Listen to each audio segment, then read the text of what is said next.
انہیں جانا انہیں مانا نہ رکھا غیر سے کام، للہ الحمد میں دنیا سے مسلمان گیا، اور کروں تیرے نام پہ جاں فدا،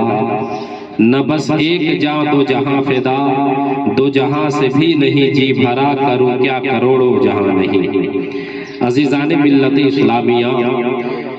ہر ایک چیز میں اختلاف ہے، دنیا کی چیزیں ہوں، آسمان کی چیزیں آپ اٹھا لیں، یہاں تک کہ لوگوں نے اللہ تعالیٰ کے بارے میں بھی اختلاف کر دیا، اللہ کو بھی نہیں چھوڑا۔ اللہ کا جسم ہے، اللہ عرش اعظم پہ بیٹھا ہوا ہے، اللہ رب العزت ایسا ہے ویسا ہے، ہر ایک چیز میں لوگوں نے اختلاف کر دیا، لیکن موت ایک ایسی چیز ہے جس میں کسی کا کوئی اختلاف نہیں ہے۔ ہر انسان یہاں پر آ کر کے سر کو جھکا کر یہ کہتا ہے کہ جو دنیا میں آیا ہے اسے ایک نہ ایک دن مر کے قبر کے اندر جانا ہے، وہ چاہے ہم ہوں، ہمارے علاوہ دوسرے قوم سے تعلق رکھنے والے لوگ ہوں، کسی بھی مذہب کا ماننے والا ہو، کوئی بھی ہو، ہر ایک انسان کا اس پر اتفاق ہے کہ جو دنیا میں آیا ہے اسے ایک نہ ایک دن مرنا ہے۔ اور آپ کو ایک بات میں یہ بھی بتا دوں کہ ہم نے صرف سنا ہے کہ قبر میں جانا ہے، لیکن قبر کو آپ نے کبھی غور سے دیکھا نہیں ہے۔ جب قبر کے اندر آپ مردے کو اتارتے ہیں تو ایک مرتبہ اس قبر کی تاریکی کی طرف آپ نظر ڈالیے گا، ایک مرتبہ اس قبر سے جا کر پوچھئے گا کہ یہ بتا جو تمہارے اندر اتار دیا جاتا ہے اس کے ساتھ تو کیا کرتی ہے؟ تو قبر بھی پکار کر کے کہے گی اس کے اندر آنا تو آنے سے پہلے کچھ نہ کچھ تیاریاں ضرور کر کے آنا، جب قبر کے اندر آنا ہو تو آنے سے پہلے یہاں پر نماز کے تحفے ضرور لے کر آنا، جب قبر کے اندر آنا تو درودوں کے گجرے یہاں پر لے کر آنا، جب قبر کے اندر آنا تو قرآن کی تلاوت کو ساتھ میں لے کر کے آنا۔ وہ آنے والے تجھے معلوم نہیں ہے، مجھے وہ چیز میں اتنی بھیانک ہوں کہ جو میرے اندر بدکاریاں لے کر آتا ہے، جو میرے اندر گناہ لے کر کے آتا ہے، جب میں اسے دباتی ہوں تو ادھر کی پسلی ادھر چلی جاتی ہے اور ادھر کی پسلی ادھر آ جاتی ہے۔ تو کیوں نہ ہم اپنے قبر کو منور کریں، کیوں نہ ہم قبر کی تیاری کرنے میں لگ جائیں۔ وہ لوگوں، آج رمضان المبارک کا مقدس مہینہ آپ کے سامنے آیا ہے، اس رمضان المبارک کے مقدس مہینے میں آپ روزے کا اہتمام بھی کیا کریں۔ اگر آپ کو وقت ملے قرآن مقدس کو بھی کھولیے اور قرآن کو کھول کر کے قرآن کی تلاوت میں لگ جائیے۔ خدا کی قسم کھا کے کہتا ہوں جب آپ قرآن مقدس کی تلاوت کو لے کر کے قبر کے اندر جائیں گے تو دنیا والے آپ کو چھوڑ کر کے اپنے اپنے گھر اگرچہ چلے آئیں گے، لیکن وہاں قبر کے اندر آپ کی قبر میں تاریکی نہیں ہوگی، بلکہ قبر میں قرآن مقدس کی برکت سے آپ کی قبر میں نور ہی نور بھیج دیا جائے گا، آپ کی قبر کو منور کر دیا جائے گا۔ اس لیے کوشش کیجئے کہ اس دنیا سے جانے سے پہلے قرآن کی تلاوتوں کو اپنے ساتھ لے کر کے قبر میں جائیں۔ کس کا انتقال ہوا ہے ابھی، اس کے ساتھ کوئی قبر کے اندر گیا لیٹنے کو، اس کے رشتہ دار بھی ہوں گے، اس سے محبت کرنے والے لوگ بھی ہوں گے، ایک سے ایک لوگ ہوں گے جو دنیا میں اس کی پلکوں اپنی پلکوں پہ اسے اٹھانے کو تیار ہوں گے۔ بیچاری کی جان نکل گئی جسم سے تو لوگوں نے اسے غسل دیا اور اسے کفن کے اندر لپیٹا اور لے جا کر جو ہے کہ قبر کے اندر ڈال دیا ہے لوگوں نے۔ آج اس کے ساتھ کیا ہو رہا ہے یہ ہمیں اور آپ کو کچھ بھی پتا نہیں ہے۔ اے نوجوانوں، ایک بات میری کان کھول کر کے آپ سن لیجئے گا، جو ہم اپنی زندگی کو گزارتے ہیں ادھر ادھر کے وقت میں، زندگی اس طرح نہیں گزرنی چاہیے۔ آپ کوشش کیجئے قرآن کو کھولیے اور قرآن مقدس کو کھول کر کے قرآن کی آیتوں کو پڑھنے کی عادت ڈالیے۔ قرآن کی آیتیں اگر آپ پڑھنے لگیں گے، ایک بات میں آپ کو بتانا چاہتا ہوں یہاں پر رک کر کے، آج سے کچھ 100 سال پہلے کی تاریخ اٹھائیے۔ ایک نوجوان جس کی زندگی ہمیشہ شراب نوشی میں گزرا کرتی تھی، وہ زیادہ تر شراب پیا کرتا تھا، دن بھر شراب پیتا اور شام کے وقت گھر کے اندر آتا، لوگ اس سے نفرت کیا کرتے تھے، لوگ اس کو اپنے قریب بیٹھانا بھی گوارا نہیں کرتے تھے۔ ایک دن وہ وقت بھی آیا کہ جسم سے روح نکل گئی، جب جسم سے روح نکل گئی لوگ اس کے قریب جانا گوارا نہیں کرتے تھے۔ محلے والوں نے کہا کہ ہم اس کے کفن دفن کا انتظام نہیں کریں گے، یہ اتنا بڑا شراب خور تھا، پوری زندگی اس نے شراب کو ہاتھ لگایا ہے، ہم اس کے جنازے میں شریک بھی نہیں ہوں گے، لیکن جو اپنے رشتہ دار تھے انہوں نے سوچا اگر ہم نے بھی چھوڑ دیا تو پھر اسے قبر تک کون لے کر کے جائے گا؟ تو رشتہ داروں نے کہا کہ ایک کام کرتے ہیں، اب جو کرنا ہے ہم ہی لوگوں کو کرنا ہے۔ قریبی رشتہ داروں نے 4-5 لوگوں نے اس کو سہارا دیا ہے اور قبر کے پاس لے جا کر کے نماز جنازہ پڑھی ہے۔ نماز جنازہ پڑھنے کے بعد اسے جب قبر کے اندر اتارنے لگے تو لوگوں نے محسوس کیا کہ اس کا جسم جس مٹی کو چھو رہی ہے اس مٹی سے مشک و عنبر کی خوشبو آ رہی ہے۔ لوگوں نے اس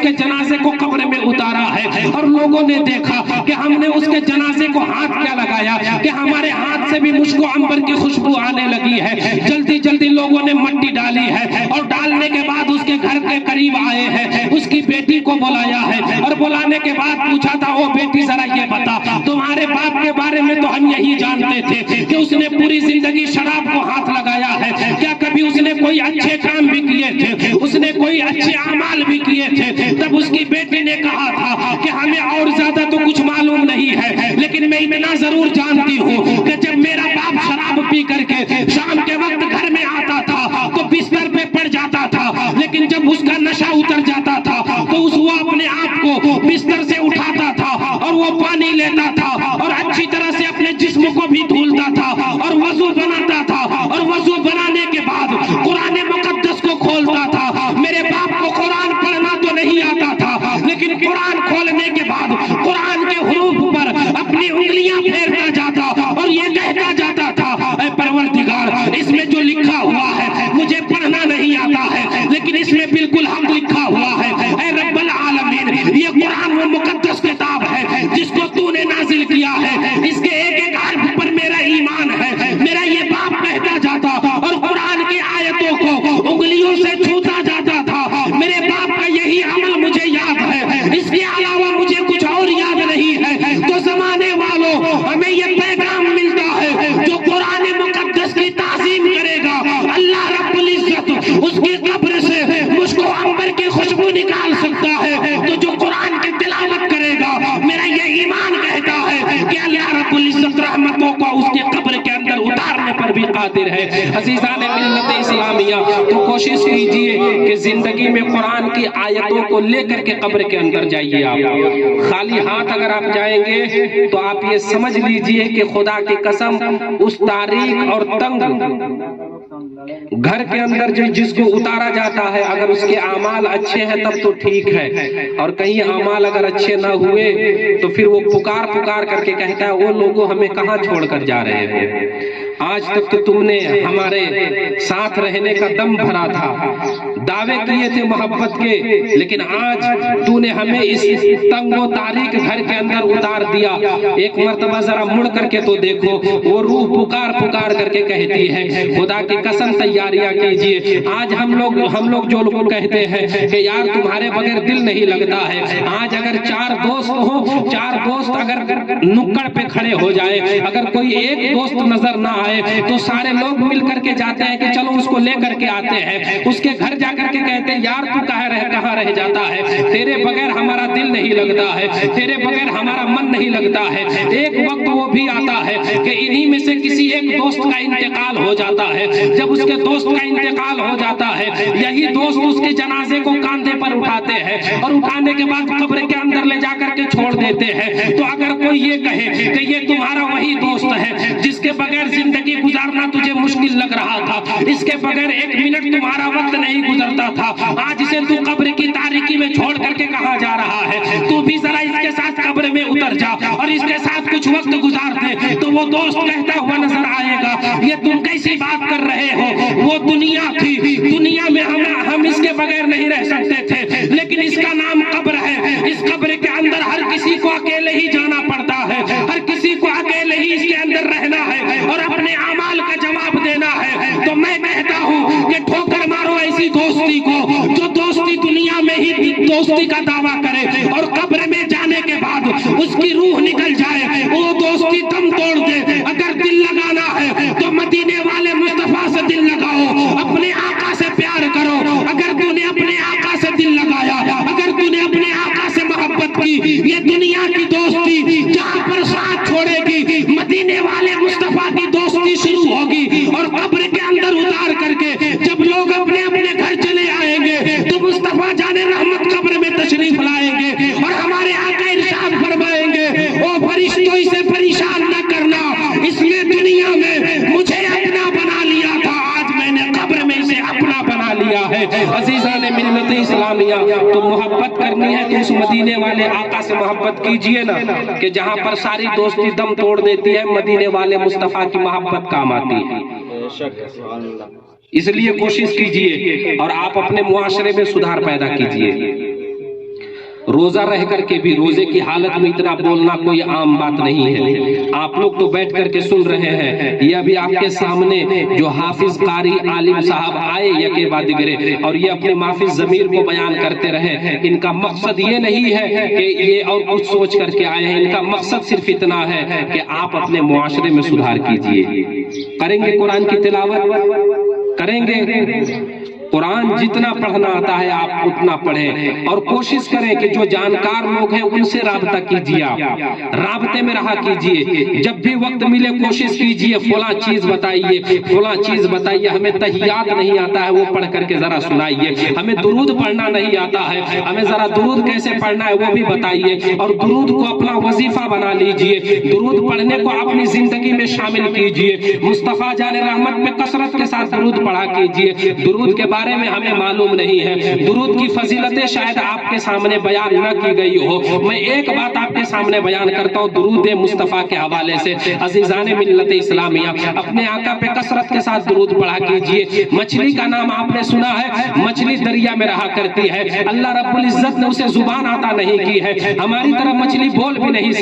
سکتی ہے، یا ہماری طرح اس کے پاس کان بھی نہیں ہے، لیکن ذرا دیکھیے کہ جس نے درود سے محبت کی اللہ رب العزت اس کا مقام کتنا بڑھا دیتا ہے۔ ایک کشتی پہ سوار ہو کر کے چند عاشقان مصطفیٰ تشریف لے جا رہے تھے، انہی میں ایک ایسا بھی عاشق رسول بیٹھا ہوا تھا جس کی زندگی کا عمل یہ تھا کہ کثرت کے ساتھ مصطفیٰ پہ درود پڑھا کرتا تھا، کثرت کے ساتھ مصطفیٰ جان رحمت پہ درود پڑھا کرتا تھا۔ کشتی پر بیٹھا ہے، بیٹھنے کے بعد اس نے اپنے آقا پہ درود پڑھنا شروع کیا ہے۔ اس نے جب درود شروع کیا ہے ادھر سے ایک مچھلی کے کانوں تک درود کے الفاظ پہنچتے ہیں، مچھلی نے اپنا سارا کچھ چھوڑ دیا اور درود سننے لگی، جدھر جدھر کشتی جا رہی تھی ادھر ادھر وہ مچھلی تیرتی ہوئی جا رہی تھی۔ آخرکار یہ لوگ ساحل پہ پہنچ گئے، مچھلی نے اپنا راستہ لیا ہے۔ جب اگلا دن آیا ہے ایک ملاح آیا ہے، اسی دریا میں اپنے جال کو ڈالا ہے، جال ڈالنا تھا کہ یہ مچھلی جال میں پھنس جاتی ہے، ملاح نے مچھلی کو لیا ہے اور منڈی میں بیچنے کے لیے پیش کیا ہے۔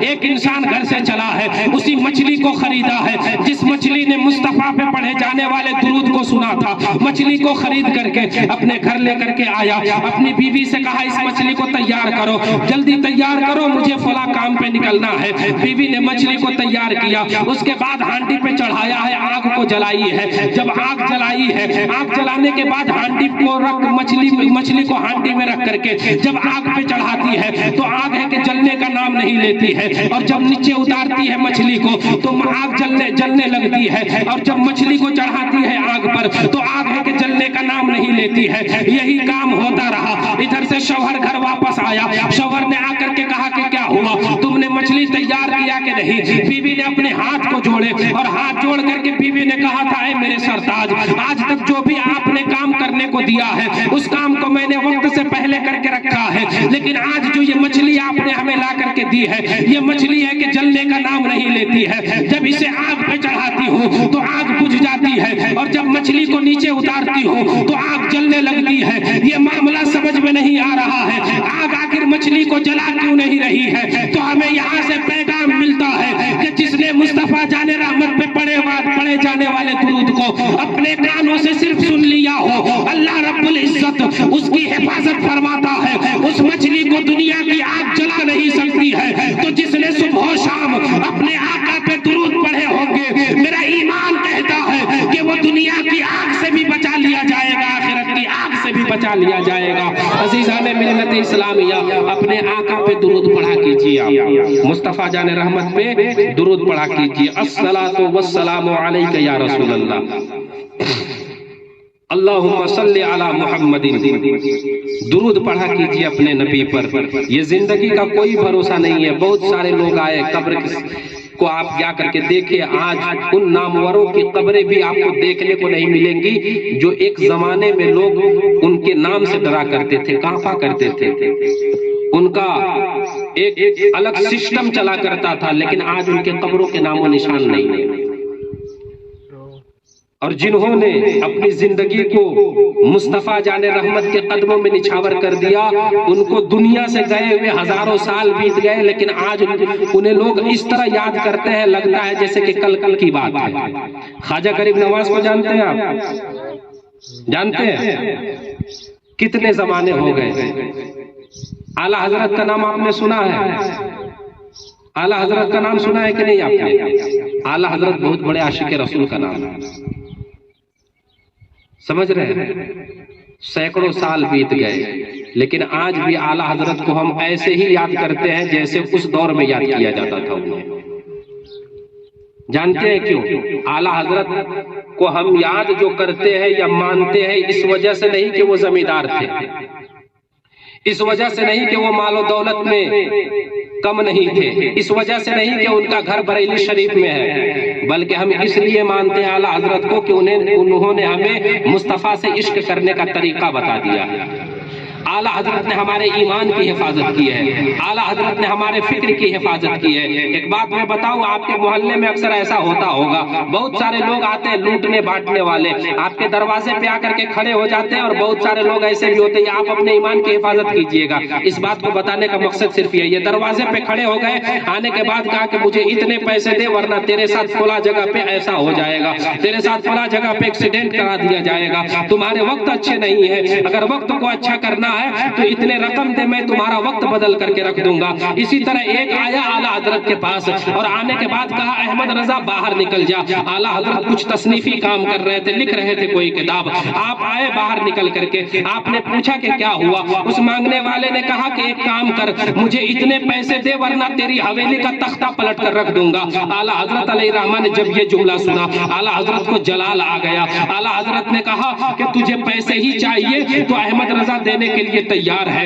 لیکن تو نے جو یہ جملہ بول دیا ہے، یہ جملہ میرے مصطفیٰ کی شریعت کے خلاف بول دیا ہے، تم اپنے جملے کو واپس لے لو۔ وہ بھکاری بھی اس بات پہ ڈٹ گیا، اس نے کہا کہ نہیں، مجھے اتنے پیسے دو ورنہ تیری حویلی کا تختہ پلٹ کر رکھ دوں گا۔ اعلیٰ حضرت کو جلال آیا۔ اعلیٰ حضرت علیہ الرحمہ کی امی جان اندر کام کر رہی تھی، ماں نے کہا احمد رضا بیٹے، فقیروں کے منہ نہیں لگا کرتے، وہ جو مانگتے ہیں انہیں دے دو۔ اعلیٰ حضرت نے کہا امی، دینے کے لیے جو احمد رضا اپنی جان بھی دے سکتا ہے، لیکن مصطفیٰ کی شریعت کے خلاف ایک جملہ برداشت نہیں کر سکتا۔ یہ بات ہو ہی رہی تھی کہ اعلیٰ حضرت کے بڑے بیٹے سرکار مفتی اعظم ہند چھت پہ کھیل رہے تھے، اچانک آپ کا قدم پھسلا ہے اور آپ زمین پر گر گئے، پورے گھر میں کوہرام مچ گیا۔ ماں کہنے لگی میں نے کہا تھا کہ فقیروں کے منہ نہیں لگا کرتے، دیکھو تمہارا بیٹا زمین پہ گر گیا ہے۔ لیکن اعلیٰ حضرت وہ تھے، وہ عشق کے چٹان تھے، ان کے دل میں جو مصطفیٰ جان رحمت سے محبت تھی، وہ محبت کسی صورت میں کم ہونے والے نہیں تھی۔ اگر کوئی دوسرا ہوتا، ایرا گہرا ہوتا،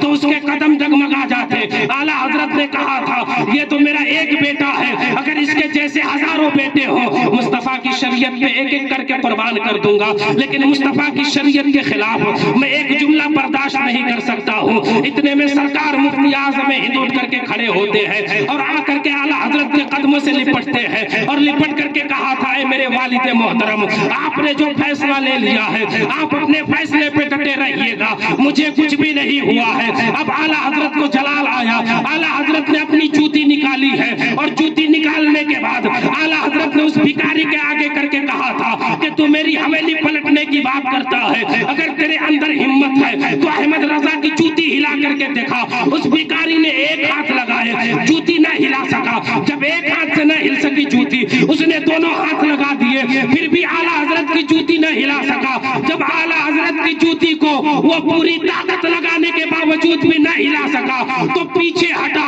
اور پیچھے ہٹنے کے بعد کہا تھا احمد رضا تم جادوگر ہو، تم نے جوتی میں جادو کر دیا ہے۔ تب میرے عشق کے امام نے کہا تھا کان کھول کر کے سن لے، ارے احمد رضا جو بولتا ہے وہ جادو کی بنیاد پر نہیں بلکہ مصطفیٰ جان رحمت کی حکومت کی بنیاد پہ بولا کرتا ہے۔ تو جو اعلیٰ حضرت علیہ الرحمہ نے ہمارے ایمان کی حفاظت کی ہے، ڈال دی قلب میں عظمت مصطفیٰ سیدی اعلیٰ حضرت پہ لاکھوں سلام۔ اعلیٰ حضرت نے ہمارے ایمان کی حفاظت کی ہے، اعلیٰ حضرت نے ہمارے عقیدے کی حفاظت کی ہے، ہمارے فکر کی حفاظت کی ہے کہ کوئی بھی ایرا گہرا آ کر کے ہمارے ایمان کے ساتھ کھلواڑ نہیں کر سکتا ہے۔ عزیزان وقار، یہ باتیں جو آپ کے سامنے بیان کی گئی ہے، اگر آپ کو اس میں سے کچھ بھی سمجھ میں آیا ہو تو کوشش کیجئے گا کہ زندگی میں اس پہ عمل کرنا ہے۔